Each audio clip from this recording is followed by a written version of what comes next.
I've been a TED fan for a long time, and I've been very curious of what are the letters made of.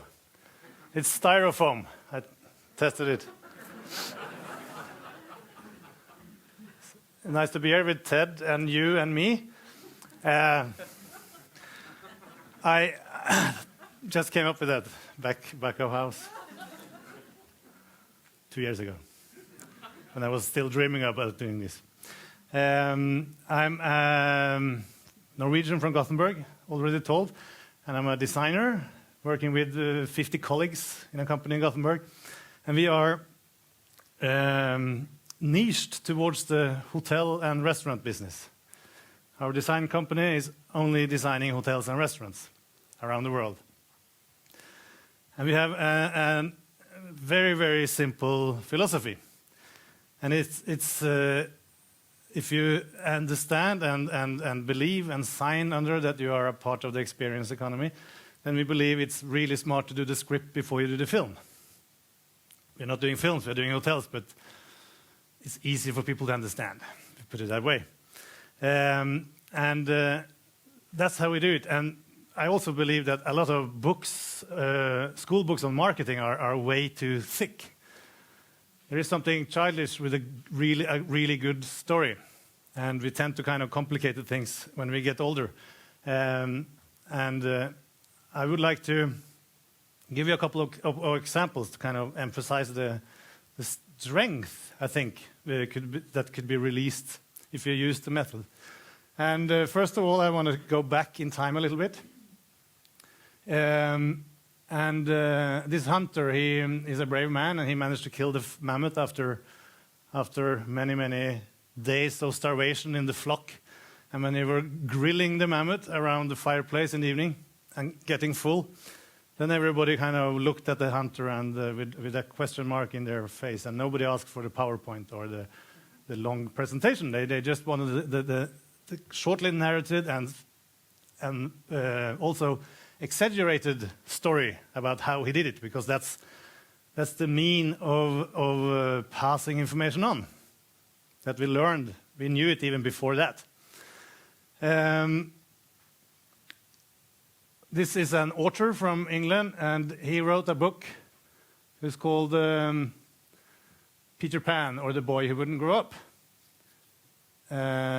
Some would claim it was Disney who did it, but that's the actual author. More younger people in the audience, I think it's Disney. And you know the story of Peter Pan from Never Never Land. And Wendy is coming with her sisters and brothers to Never Never Land, and when they arrive, she asks Peter Pan a very sufficient question: why are you not growing up? This is not in the film, this is in the book, the original script. And Peter Pan answers, because we don't know how to tell stories. So we can't pass on the information, and we can't become better, and we will be trapped in childhood forever. And he was kind of fond of that, he liked it. So I believe that is a the fundament of building our society. It's the way of passing on information, the good story. And I will give you an example how we used a good story to make one of our clients, a hotel in Russia this time, in St. Petersburg, a stronger competitor on the market and a more interesting product and a more prosperous business for our client. We got an assignment from the largest hotel operator in the Baltic countries, the 3 countries next to Russia, and they had a lot of hotels in all the 3 Baltic countries, and they have been looking for an address in St. Petersburg, their next emerging market, the natural expansion for their business. And as you know, the neighboring situation between the Baltic countries and Russia isn't maybe the best, so they have understood that to introduce a Baltic brand in Russia could be difficult to achieve love. So they asked us I said, we need to find additional values to this, additional reasons to be loved by the Russian market. And they understood that they had a weak brand and a weak address and few rooms compared to the other hotels in the city. And St. Petersburg is a remarkable city. It's about 5 million people, 8 million if you count the outskirts. It's one of the larger cities in Europe. And it has been as they see themselves, they have been the prime deliverer of fine culture for the last 350 years to the world, exporting culture to the world. And we started up walking around and looking at all the other hotels in the city. We did a survey. And we found out that most of, or nearly all of the hotels looked very much like Americanized, standardized chain hotels. If you were a chain hotel, it was fine, but the rest really tried to look like one. And we found, we learned that at the same time as we learned that the people, the inhabitants of the city were really proud people of their cultural export. That they had the finest authors, the best operas, the best theaters, the museums that they have been giving out and serving the world for the last 350 years. So we understood that it's really a smart thing to make a Russian hotel in Russia, in St. Petersburg, instead of an Americanized marble palace. And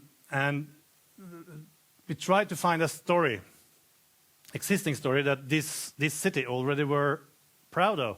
We understood if we manage to do this, we can end up with a hotel with 5 million free ambassadors. And who wouldn't want that?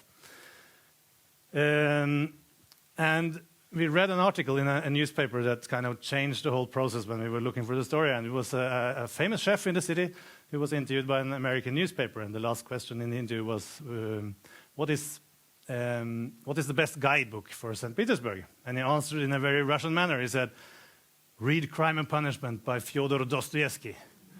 It's the most accurate portrait ever written of this city. And I hadn't read it, so I did. Or I had some help in the office. It was a novel written 150 years ago. The city was totally different then, 40,000 people. And you may know it. It's probably one of the 20 most influential novels ever written in the world. And we thought it was a great idea because this book was really, really respected among the citizens of this city. And it was also one of the reasons why tourists are going to St. Petersburg to consume the culture. So the only problem left was to persuade our client to use their 15 million euro investment, base it on a story about a young man chopping the head of an old woman off with an axe and lots of blood coming out. But we managed after a full day in the conference room of persuasion for them to say yes. And our 5-word pitch on the project was to create a contemporary and personal hotel inspired by Crime and Punishment by Fyodor Dostoyevsky, The Limitless Depths of the Russian Soul and Its Metamorphosis. And here we have a lot of emotional arguments to love it and to talk about it. And we're doing a free ride on this 150-year-old author. So then we started to create a design with the goodwill of our client. And this is the pre-opening web page that are promising that now you can sleep in the book or read the hotel. And this is the entrance, of course, of a very literal hotel with lots of copies, used copies of Crime and Punishment. I think we found nearly 100 different languages that we bought on eBay. And you have the upside-down Matryoshka. The name of the hotel is Sonia. And Sonia, for them of you who know your Dostoevsky, is the great love of his life, the main character. And she's saving him and persuading him to take his penalty, his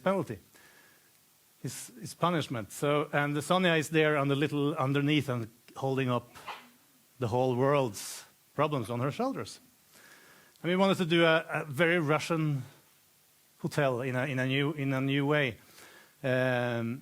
So Sonia's special scarf with the rose pattern, very typical from us, the region of St. Petersburg that she was from. We did a modern version of it and kind of cluttered the hotel from the curtains to the uniforms of the staff, down to details.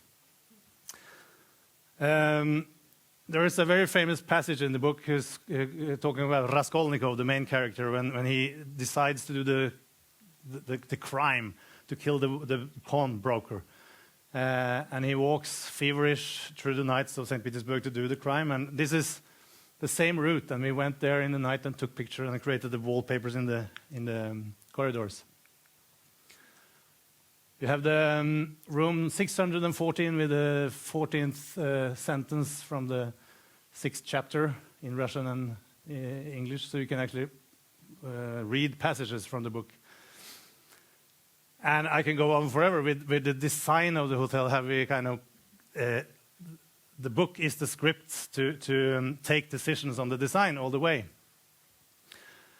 And the interesting part is that when this hotel finally opened, quietly, because Russian construction workers didn't work as the one in Europe. So they were delayed with half the number of rooms, so they wanted to kind of open it very quietly. But after 2 weeks, they got a telephone call from Ivana Machenko, the mayor of the city. And she said, her secretary, and tomorrow we wanted to come and cut the ribbon and open the hotel. And she said, the very, very scared girl in the reception said that we are not having an opening tomorrow. Yes, Ivana is coming, like 12 o'clock, so be ready with some flowers and stuff. So Ivana came and cut the ribbon, and there was she had an entourage of, I think, 40 journalists flown in from Moscow. And she heard this story from a friend of her. And she thought, this is it. This is the portraying we want to do. We want to tell the world that we are not Nuevo-rich Russian people, but we are the provider of fine culture to the world. And this book is one of the peak pieces in that process. She also brought this gentleman who, not the one without the beard. I'm growing a beard because I learned to know him. It's Fyodor Dostoyevsky's great-grandson, and he was a tram driver in the city. But now he's kind of he's making more money guiding the tourists from England and from Germany and France, all the 3 countries in Europe that the book is obligatory during the university. So everybody read it. In Scandinavia, not so many have read it. It's a thick book. Dmitri Dostoyevsky. He was a very nice gentleman, and as I said, he's now guiding the people around the city in the footprint of the book, of the main characters. I'm going to give you another example. This is an example how we used this old book that existed. If we jump to this beautiful city of Umeå that we are in now, this is the Stora Hotellet, or the great hotel in the city. It's now down for renovation. It's a project that we are working on, and it's going to open in the beginning of next year. And we started to dig around the hotel. It's not us who's digging now, that's the construction company, but we really try to find narratives and stories around it. And we came up with this, an extraordinary character, the first person who was, the hotel is about 110 years old, and the first manager of the hotel was Mr. Gotthard Zetterberg. And we don't know so much about him, but we found out that he actually was a sailor before he got the job here, and that might come natural because the hotel wasn't a hotel. It was a hotel from the beginning, but it was the sailor hotel, and the business association around the ship business, and he used to be on Fredrik Adolf Nordenskiöld, the greatest explorer in Sweden, on his expedition to Greenland. He was the chef on board. And we also found the logbook that he wrote actually on land. And he was longing for the fjords, not the fjords, for the ocean, for all the time, all the 20 years he was running the hotel. And he was interviewing all the sailors who came and stayed there and talking to them. So the hotel is going to be built up by these stories. We're going to give the soul back to this hotel. So the basic idea is that the creature of the sea is taking it back and